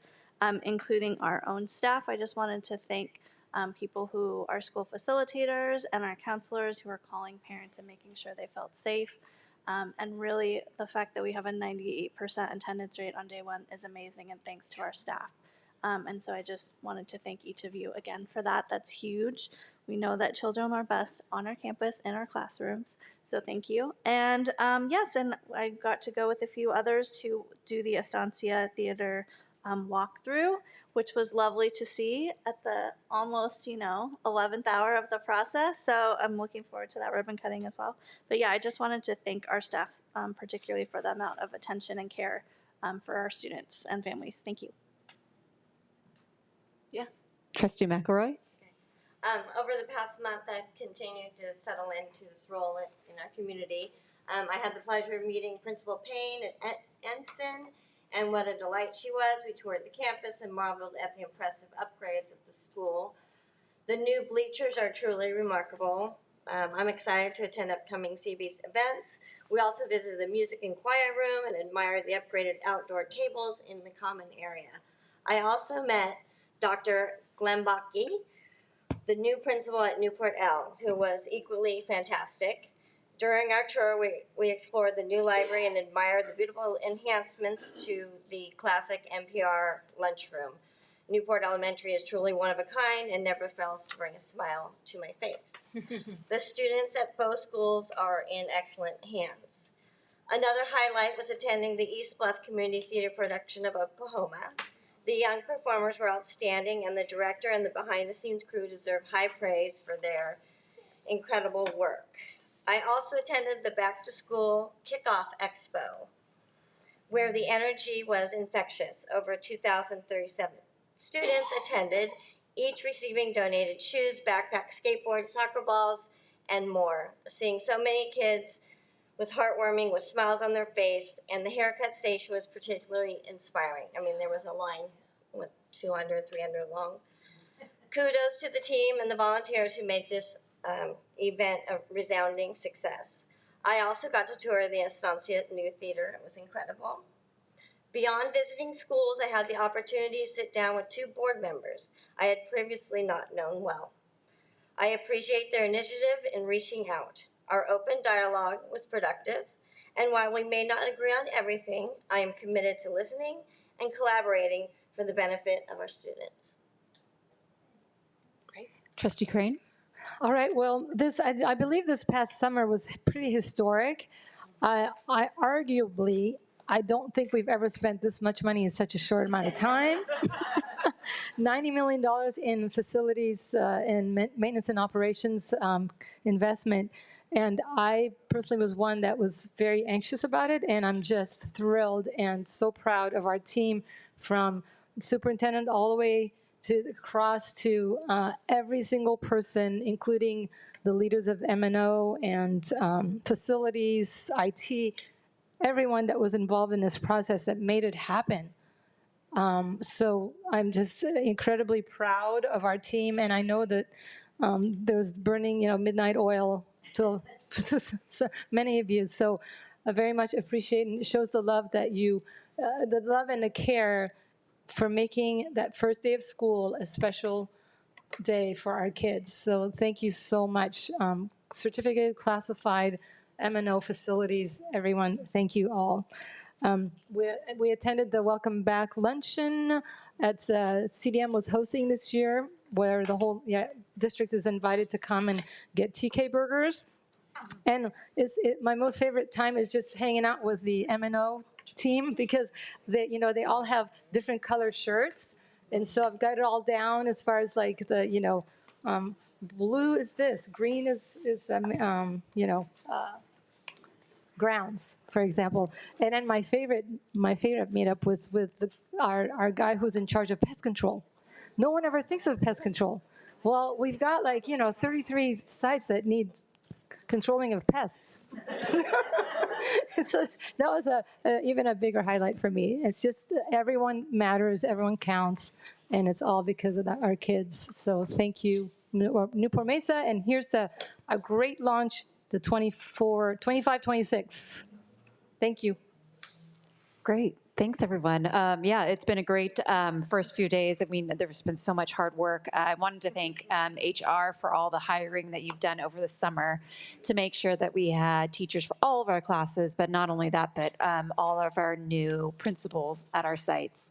That is no small feat to find such great talent. And it's no secret that people want to work at our district, because we've got such great people to work with. And so thank you so much for welcoming them with open arms. I have to tell you that this year, there might have been a couple comments or questions that I've gotten from parents, but then before I could even resolve them, they would say, "Oh, don't worry, the principal already called me." So I was like, wow, that's impressive. One less to do. So I just want to say, I'm very excited for the school year, very excited for all of our new admins, and then going forward, we're going to put in some strategic planning on a portrait of a graduate, which we've been talking about, and really trying to elevate who our students are and how and what they come out knowing, and what we're preparing them, how we are preparing them for the future. So with that, we will end at 8:02 p.m. All right, 8:03. Here we go.